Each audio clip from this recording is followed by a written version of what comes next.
What's up guys, Tim Queen here. Today we're going to talk about 4 different metrics from least important to most important. Now when it comes to content marketing on LinkedIn, LinkedIn is one of the most powerful platforms on this planet, especially for B2B marketing. But how do you measure your success with content marketing? Which metrics should you focus on as a business owner? Now most people, when they're starting on LinkedIn, all they're looking at is views. How many views did they get with their posts? How many people did they reach? If they're a little bit more advanced, they might also count how many likes did they get, or even like a ratio of like how many likes did they get in proportion to their views. But are those really the metrics you should be focusing on, and which ones might be better for your purposes? Today I'm going to discuss 3 types of metrics from the least important to the most important.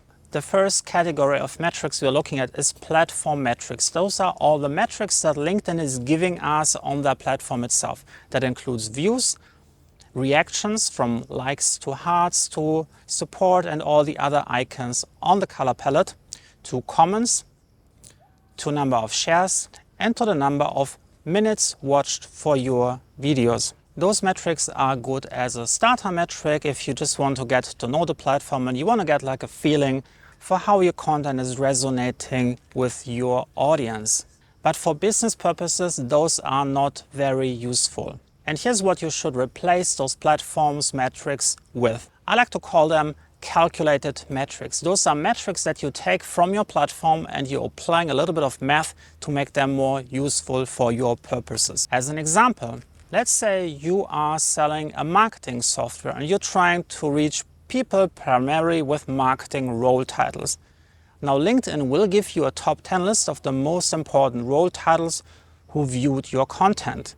Now what you want to look at is how many of your views were actually from your right role titles. In our case, let's say Chief Marketing Officer or Marketing Expert or any marketing department related title. Now in this case, you're measuring how many of your target audience did you reach, not how many people did you reach. Because what does it matter if you're reaching someone who's, let's say, working in oil field engineering and who's doing complicated calculations on seismic activities when this person would never ever buy a marketing software.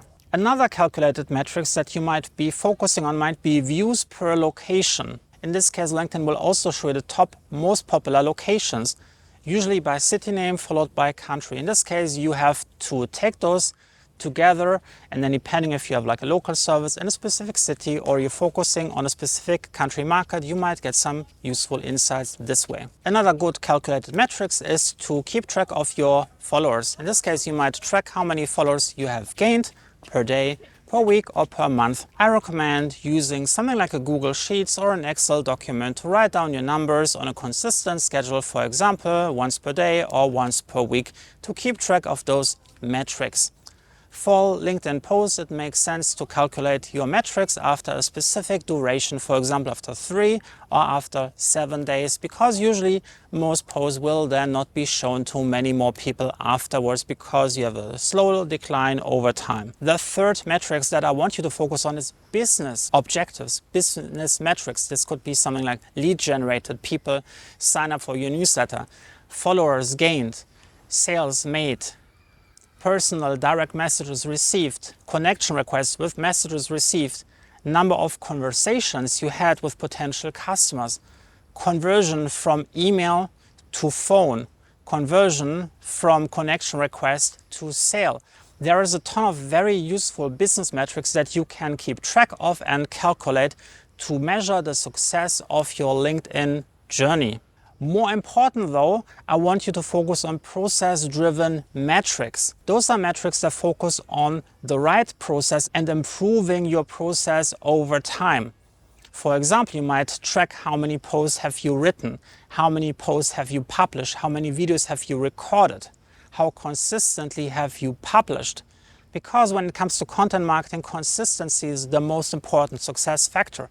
A person who writes the perfect post but only posts once per year will always be beaten by someone who writes horrible posts but publishes daily. Keeping track of your process-driven metrics and making sure that you consistently publish content, you will automatically become better at it. You will become a better writer, you will become better at filming, better at editing, and just by keeping the consistency, you guaranteeing better results for your business. So I recommend to focus on process-driven metrics first, and then secondary, measure your business objectives.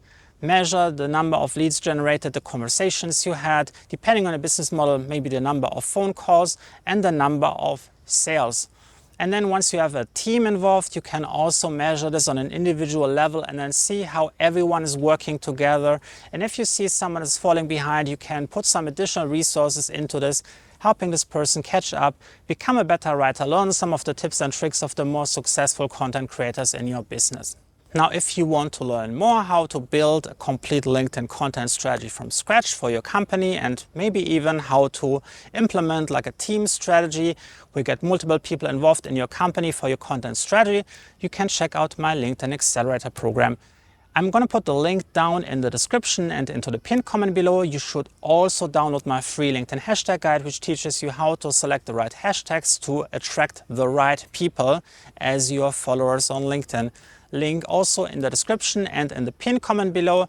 If you want to get more videos about LinkedIn marketing, make sure that you subscribe, hit the notification bell and smash the like button. And I see you soon. Bye.